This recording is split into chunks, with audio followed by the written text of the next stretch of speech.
on termine avec le pari d'avenir, un moment pour découvrir une initiative, un outil ou un événement qui inspire. Qui commence? Vous avez tous planché normalement. Sarah, avec vos petites notes, je vous sens Avec mes prête. petites notes. Moi, j'avais 2 initiatives, qui me sont venues en tête. Je vais me focaliser sur l'une d'entre elles, qui s'appelle Sign and Sip. En fait, il s'agit, de cafés, tout simplement, qui proposent des modèles alternatifs où ils recrutent des personnes en situation de handicap, généralement des personnes malentendantes ou et sourdes. Et en fait, tout simplement, il y a différents affichages dans les cafés pour apprendre à faire dans la langue des signes, commander son café, demander un latte, un expresso et tout ça. Et j'avais trouvé ça assez intéressant et assez ingénieux pour notamment faire de la pédagogie, recruter des profils que du coup, pour le coup, on peut qualifier de différents par rapport aux baristas que l'on connaît, en tout Mmh. cas Paris intramuros 19e. Et en plus, normaliser la présence de personnes en situation de handicap dans la Et on société en trouve et dans les combien aujourd'hui? services. Alors ça, je ne pourrais pas le Mais dire. seulement, je veux dire, seulement dans Paris, Il y en intramuros? a plusieurs Mmh. en France et aussi à l'international. Mmh. Et vous aviez une deuxième initiative, c'est ça? Une deuxième initiative, mais je voudrais pas voler. Non, mais chacun votre tour, c'est assez. J'en ai plein d'idées. C'est bien.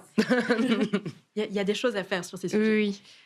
C'est une start-up qui a été reconnue il n'y a pas longtemps par Forbes, parce que la fondatrice en fait a été nommée dans les Forbes 30 Under 30, donc les 30 entrepreneurs les plus prometteurs de moins de 30 ans. Mmh. Et en fait, c'est une start-up qui vient associer, on va dire, l'utilité et l'intelligence l'intelligence artificielle aux problèmes des personnes en situation de handicap.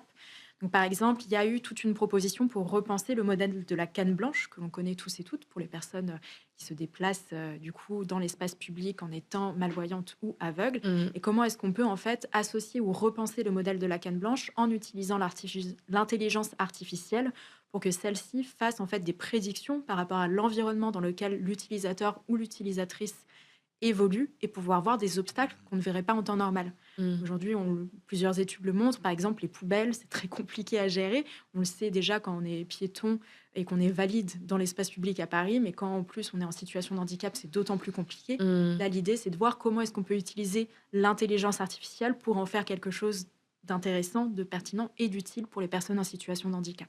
Merci beaucoup, Sarah. Chloé? Moi, justement, j'ai très envie de rebondir sur ce que Sarah disait parce qu'avec Diversité, on porte un annuaire de talents, justement, tech et impact. Il y en a certains qui se sont retrouvés justement dans les classements Forbes. Donc, il y a vraiment, c'est une mine de super beaux projets, de super belles initiatives. L'autre chose que j'aimerais parler d'une initiative lancée par AXA qui est vraiment super par rapport aux violences domestiques. On parlait justement de comment l'entreprise peut jouer son rôle. Et bien là, AXA a créé une formation qui est disponible gratuitement et sur laquelle plusieurs autres entreprises se sont engagées. Je pense par exemple à L'Oréal, LVMH, enfin voilà, il y a tout un tas d'acteurs qui y vont. Et l'idée, c'est de faire en sorte que l'entreprise puisse être un refuge finalement quand des personnes sont victimes de violences chez elles. Donc voilà, je trouve que c'est quelque chose de génial et qu'il faut qu'on continue dans ce sens. Et juste pour réagir là-dessus, mais je parlerai de mon initiative après, il y a un très bon guide de l'ANDRH, un guide pratique sur la mise en place des mesures qui permettent de tenir compte de cette situation en entreprise et de rendre l'entreprise, de faire de l'entreprise un lieu sûr. Savoir comment réagir aussi. Exactement. C'est pas évident quand on y est confronté en tant que collègue, en tant que salarié, en tant que manager. Donc c'est génial de pouvoir bénéficier de ce type de... Et ça, il y a des choses très pratiques à mettre en œuvre et qui sont listées dans ce guide de la NDRH. Et alors, Mickaël? On a beaucoup parlé des moins de 30 ans, du coup, donc moi, je vais parler des seniors. Mais c'est votre fer de lance. Et vous inviter... exactement. Et vous inviter au Sommet national sur l'emploi des seniors, qui est organisé par une association qui s'appelle Senior Force Plus, et dont Schneider est partenaire. Et là, c'est au CESE, ce sera au Conseil économique, social et environnemental. Sinon, j'étais là. Voilà, merci Thomas. Et qui aura lieu le 11 décembre avec des conférences, des interventions et des cas très pratiques de partage de bonnes pratiques d'entreprise sur l'emploi des seniors. Il y a beaucoup à faire. Ça me fait penser qu'on n'a pas précisé ANDRH tout à l'heure. Ah oui, l'Association nationale des directeurs des ressources humaines. Non, mais sinon, incroyable. Quelle vivacité. Mais ça va être terrible. Et est-ce que toi, tu voulais nous parler d'un petit quelque chose? Combien de temps il reste? T'as 2 minutes. 2 minutes, c'est presque trop. Je l'ai évoqué indirectement, mais je trouve que dans cette polarisation du débat en France qu'on perçoit de plus en plus jusqu'à l'Assemblée, où le débat semble devenu quasi impossible, hein. Et ne nous le cachons pas, où la montée du populisme n'est pas vraiment favorable à une meilleure inclusion et une meilleure considération de la diversité dans notre pays. J'ai tendance à penser que nos entreprises qui se revendiquent engagées, les entreprises à impact, qui ont sincèrement envie de se rendre utiles à la société, vont devenir des lieux refuges. Je crois que c'est Chloé qui a utilisé ce mot qui est extrêmement pertinent pour le coup.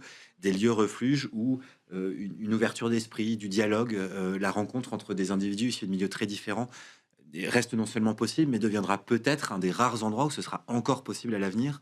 Et donc, sans doute que nos entreprises pourront devenir des lieux anti-chaos, en quelque sorte, pour que continuent d'exister dans notre société. Et j'espère bien au-delà des entreprises, mais les prochains mois nous éclairons sur ce point-là. Voilà, permettront d'être des endroits où les humains peuvent continuer à se rencontrer en bienveillance et à grandir ensemble, en étant tolérants les uns vis-à-vis des autres. Merci beaucoup. Merci à tous pour cette riche émission. Merci Sarah Serrange, responsable de communauté chez Bilab France, Chloé Sebac, directrice de la communication et du plaidoyer chez Diversity Days, et Michael Fossa, directeur des ressources humaines de Schneider Electric France. Et expert en acronyme. Et merci à toi Thomas, Merci, Alix. bien sûr. Merci de nous avoir suivis sur Be Smart for Change.